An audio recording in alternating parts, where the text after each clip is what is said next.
The reason BBank Business is discussing the MTN tariff plan is to help you understand the plan that can help you save money while you are still accessing the offers you need, such as affordable data plans, free calls, and free night browsing. Additionally, it aims to provide information on the codes, activation process, and how to change MTN tariff plan and migration.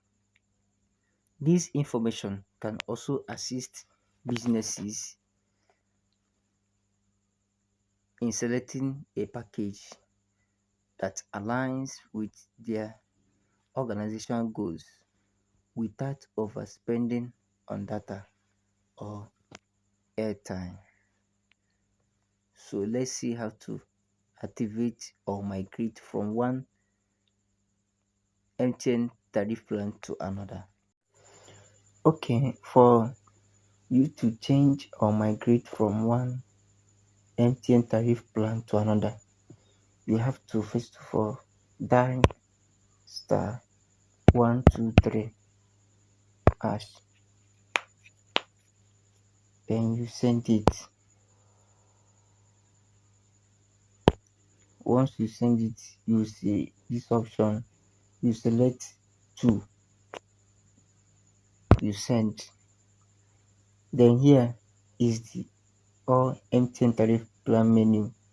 So you have to select the one you are looking for. If it is better talk, you select one.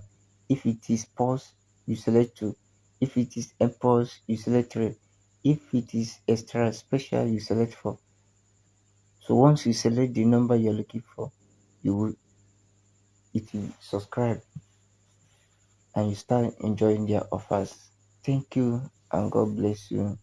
Don't forget to subscribe and click on notification button so that you don't miss out. And anytime we post a video like this, you receive a notification. Thank you and God bless you once again.